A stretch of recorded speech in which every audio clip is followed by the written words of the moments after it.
രണ്ട് രാജാക്കന്മാർ അധ്യായം 2. യഹോവ ഏലിയാവെ ചുഴലിക്കാറ്റിൽ സ്വർഗത്തിലേക്ക് എടുത്തുകൊള്ളുവാൻ ഭാവിച്ചിരിക്കുമ്പോൾ ഏലിയാവ് എലീശായോടുകൂടെ ഗിൽഗാലിൽ നിന്ന് പുറപ്പെട്ടു. ഏലിയാവ് എലീശായോട്, നീ ഇവിടെ താമസിച്ചു കൊള്ളുക, യഹോവ എന്നെ ബേഥേലിലേക്ക് അയച്ചിരിക്കുന്നു എന്ന് പറഞ്ഞു.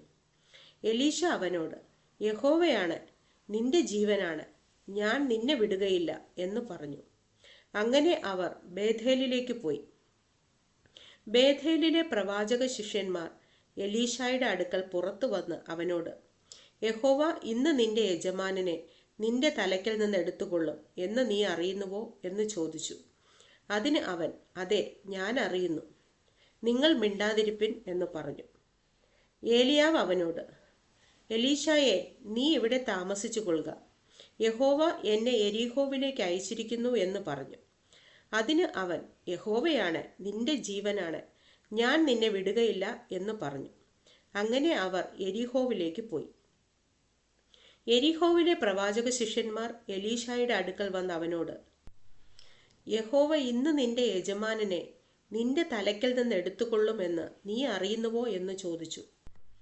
അതിന് അവൻ, അതെ, ഞാൻ അറിയുന്നു, നിങ്ങൾ മിണ്ടാതിരിപ്പിൻ എന്ന് പറഞ്ഞു. ഏലിയാവ് അവനോട്, നീ ഇവിടെ താമസിച്ചു കൊള്ളുക, യഹോവ എന്നെ യോർദാങ്കിലേക്ക് അയച്ചിരിക്കുന്നു എന്ന് പറഞ്ഞു. അതിന് അവൻ, യഹോവയാണ്, നിന്റെ ജീവനാണ്, ഞാൻ നിന്നെ വിടുകയില്ല എന്ന് പറഞ്ഞു. അങ്ങനെ അവർ ഇരുവരും കൂടെ പോയി. പ്രവാചക ശിഷ്യന്മാരിൽ 50 പേർ ചെന്ന് അവർക്കെതിരെ ദൂരത്ത് നിന്നു. അവർ ഇരുവരും യോർദാനരികെ നിന്നു. അപ്പോൾ ഏലിയാവ് തൻ്റെ പുതപ്പെടുത്ത് മടക്കി വെള്ളത്തെ അടിച്ചു. അത് അങ്ങോട്ടും ഇങ്ങോട്ടും പിരിഞ്ഞു. അങ്ങനെ അവർ ഇരുവരും ഉണങ്ങിയ നിലത്തുകൂടി അക്കരയ്ക്ക് കടന്നു. അവർ അക്കരെ കടന്ന ശേഷം ഏലിയാവ് എലീശായോട്, ഞാൻ നിങ്ങൾ നിന്ന് എടുത്തുകൊള്ളപ്പെടും മുമ്പേ ഞാൻ നിനക്ക് എന്ത് ചെയ്തു തരേണം, ചോദിച്ചു കൊള്ളുക എന്ന് പറഞ്ഞു. അതിന് എലീശ, നിന്റെ ആത്മാവിൽ ഇരട്ടിപ്പങ്ക് എൻ്റെ മേൽ വരുമാറാകട്ടെ എന്ന് പറഞ്ഞു. അതിന് അവൻ, നീ പ്രയാസമുള്ള കാര്യമാകുന്നു ചോദിച്ചത്. ഞാൻ നിങ്ങൾ നിന്ന് എടുത്തുകൊള്ളപ്പെടുമ്പോൾ നീ എന്നെ കാണുന്നുവെങ്കിൽ നിനക്ക് അങ്ങനെ ഉണ്ടാകും, അല്ലെന്ന് വരികിൽ ഉണ്ടാകയില്ല എന്ന് പറഞ്ഞു. അവർ സംസാരിച്ചു കൊണ്ട് നടക്കുമ്പോൾ അഗ്നിരഥവും അഗ്നി അശ്വങ്ങളും വന്ന് അവരെ തമ്മിൽ വേർപിരിച്ചു. അങ്ങനെ ഏലിയാവ് ചുഴലിക്കാറ്റിൽ സ്വർഗത്തിലേക്ക് കയറി. എലീശ അത് കണ്ടിട്ട്, എൻ്റെ പിതാവേ, എൻ്റെ പിതാവേ, ഇസ്രായേലിൻ്റെ തേരും തേരാളികളും എന്ന് നിലവിളിച്ചു. പിന്നെ അവനെ കണ്ടില്ല. അപ്പോൾ അവൻ തൻ്റെ വസ്ത്രം പിടിച്ചു 2 ഖണ്ഡമായി കീറിക്കളഞ്ഞു. പിന്നെ അവൻ ഏലിയാവിന്മേൽ നിന്ന് വീണ പുതപ്പെടുത്ത് മടങ്ങിച്ചെന്ന് യോർദാനരികെ നിന്നു.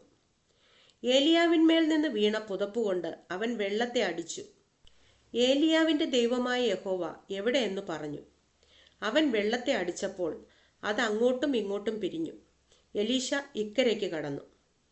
യെരിഹോവിൽ അവനെതിരെ നിന്നിരുന്ന പ്രവാചക ശിഷ്യന്മാർ അവനെ കണ്ടിട്ട്, ഏലിയാവിൻ്റെ ആത്മാവ് എലീശായുടെ മേൽ അധിവസിക്കുന്നു എന്ന് പറഞ്ഞ് അവനെ എതിരേറ്റു ചെന്ന് അവൻ്റെ മുമ്പിൽ സാഷ്ടാംഗം വീണു. അവർ അവനോട്, ഇതാ അടിയങ്ങളോടുകൂടെ 50 ബലശാലികളുണ്ട്, അവർ ചെന്ന് നിന്റെ യജമാനനെ അന്വേഷിക്കട്ടെ.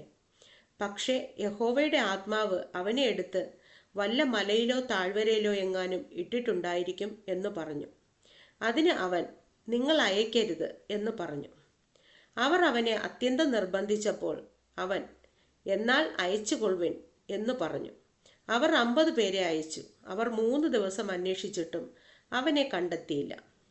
അവൻ യെരിഹോവിൽ പാർത്തിരുന്നതുകൊണ്ട് അവർ അവൻ്റെ അടുക്കൽ മടങ്ങി വന്നു. അവൻ അവരോട്, പോകരുത് എന്ന് ഞാൻ നിങ്ങളോട് പറഞ്ഞില്ലയോ എന്ന് പറഞ്ഞു. അനന്തരം ആ പട്ടണക്കാർ എലീശായോട്, ഈ പട്ടണത്തിൻ്റെ ഇരിപ്പ് മനോഹരമായതെന്ന് യജമാനൻ കാണുന്നുവല്ലോ, എന്നാൽ വെള്ളം ചീത്തയും ദേശം ഗർഭനാശവും ആകുന്നു എന്ന് പറഞ്ഞു. അതിന് അവൻ, ഒരു പുതിയ തളിക കൊണ്ടുവന്ന് അതിൽ ഉപ്പിടുവിൻ എന്ന് പറഞ്ഞു.